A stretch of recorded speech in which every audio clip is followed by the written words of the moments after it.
আসসালামু আলাইকুম। Hello everyone, কেমন আছেন সবাই? আশা করি ভালো আছেন। আলহামদুলিল্লাহ, আমিও ভালো আছি।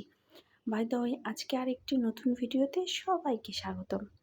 কালকের ভিডিওতে দেখেছেন আমি ঈদের ছুটি কাটিয়ে ঢাকা এসেছি। আজকে ঢাকা আসার প্রথম দিন। এসেই সেই পুরনো জীবন, সেই পুরনো ব্যস্ততা, আর সেই পুরনো জীবনে আমি কী করি সেটাই আজকে পুনরায় ফিরে আসলো। পুরনো জীবনের পুরনো ব্যস্ততা নিয়ে প্রথম দিনের ভিডিওটা আপনাদের সামনে নিয়ে আসলাম। এই তো সকালে ঘুম থেকে উঠেই মেয়েকে নিয়ে কোচিংয়ে যাচ্ছি। আজকে মেয়ের স্কুল খোলা হওয়ার কথা ছিল, কিন্তু প্রচণ্ড গরমে তাপমাত্রা বেশি থাকায় স্কুল থেকে স্কুলটা বন্ধর মেসেজ আসছে। তার জন্য স্কুলটা অফ, শুধু কোচিংয়ে নিয়ে যাচ্ছি মেয়েকে। আজকে মেয়ের প্রথম কোচিং, যদিও কোচিং আরও দুদিন আগে খোলা হয়েছে, কিন্তু আমি দেশে থাকায় একটু দুদিন পিছিয়ে আমার মেয়ের কোচিংটা নিয়ে যাচ্ছি। চলুন তাহলে যাই মেয়ের কোচিংয়ে। যা গরম পড়েছে, মনে হচ্ছে বাইরে বের হওয়াটাই কষ্টকর, প্রচণ্ড তাপ। এই গরমে বাচ্চারা যদি স্কুলে যায়, সত্যি বাচ্চারা অসুস্থ হয়ে যাবে। স্কুলটা বন্ধ হয়ে কিন্তু বাচ্চাদের জন্য অনেকটাই উপকার হয়েছে। এই তো খিলগা চলে আসছি। এখন দেখি এখান থেকে আরেকটি রিক্সা নেব, যদি রিক্সা পাই। চলুন সামনে যাই, দেখি পায়ে রিক্সা পাই কিনা। খিলগার ওপারে তো আর পায়ে অটো রিক্সা যাবে না, পায়ে রিক্সা নিতে হবে। এই তো এখানে কোনো রিক্সা পেলাম না, পায়ে রিক্সা নেই, সব অটো রিক্সা। আর একটা দুটা যা আছে একদম কাছে ওরা যাবে না। দেখি খিলগার ওপারে গিয়ে কোনো রিক্সা পাই কিনা। চলুন তাহলে যাই সামনে, দেখি রিক্সা পাই কিনা। ছাতা নিয়ে আসছি, এখন ছাতা দিয়েই রক্ষা করতে হবে। যদি রিক্সা পাই তো ভালো, না হলে তো ছাতা দিয়েই যেতে হবে।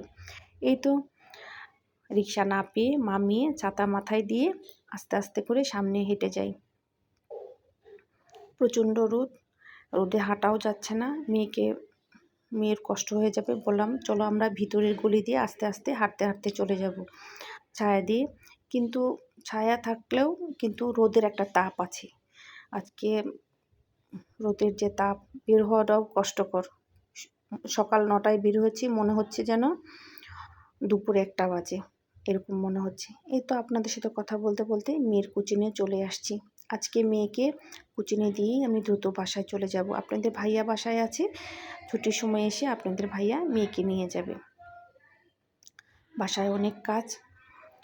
এই তো মেয়েকে কোচিংয়ে দিয়ে আমি এখন চলে যাব বাসায়। এই যে সিএনজিতে উঠে গেলাম, খিলগায় এসে সিএনজিতে উঠে গেলাম। বাসায় যাব, বাসায় গিয়ে রান্না বান্না, ঘর গোছানো।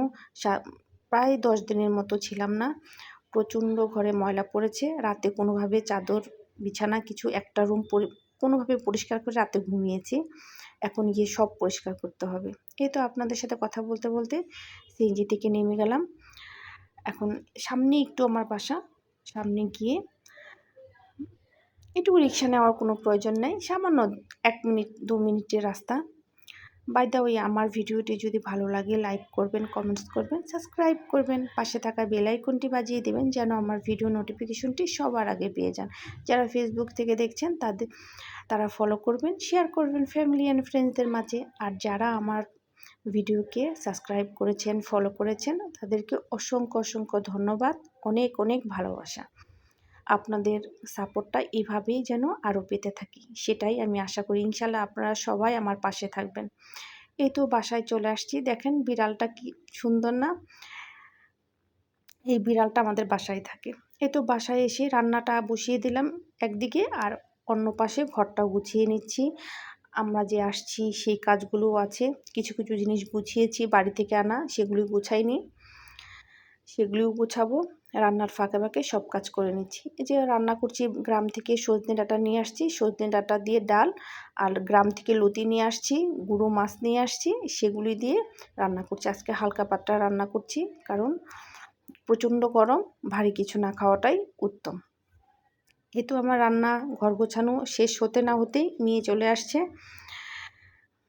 মেয়ে এসে প্রচণ্ড হাসি। আমি মেয়েকে জিজ্ঞেস করলাম গরম কেমন? আম্মু প্রচণ্ড গরম। মেয়েকে বললাম ফ্রেশ হও, হাত মুখ গোসল করো, ফ্রেশ করে হয়ে নামাজটা পড়ে গোসল করে রেস্ট করো। অনেক দিন পর কোচিংয়ে গেছো পড়াশোনা, আজকে একটু ক্লান্ত লাগবেই, তাই না? সময়ের সাথে সব কিছুই আবার দেখবে ইজি হয়ে যাবে। এই তো এই বক্সগুলি আনিয়েছি। এই বক্সগুলি আনতে আপনাদের ভাইয়াকে বলেছিলাম, কারণ গ্রাম থেকে অনেক পিঠা এনেছি, শুকনো পিঠাগুলি, তারপর হলুদ গুঁড়ি, মরিচ গুঁড়ি এগুলি এনেছি। এগুলি বক্সে রাখতে হবে, একটু শক্ত মুখ হলে জিনিসগুলো অনেক দিন ভালো থাকবে। আর যা এনেছি প্রায় 1 বছরের মতো সেই গুঁড়ো মরিচগুলি চলে যাবে। এই তো দুপুরে খাওয়া দাওয়া করে রেস্ট নিয়ে বিকেলে নাস্তা বানাতে চলে আসলাম। বানাচ্ছি পিঠা। এগুলি গ্রাম থেকে এনেছি। এগুলি আমার বড় ভাবি তার বাপের বাড়ি থেকে এনেছিল, সেখান থেকে কিছু আমাকে দিয়েছে, সেটাই আজকে বিকেলে নাস্তা বানালাম। এই পিঠাগুলো কিন্তু অনেক টেস্টি।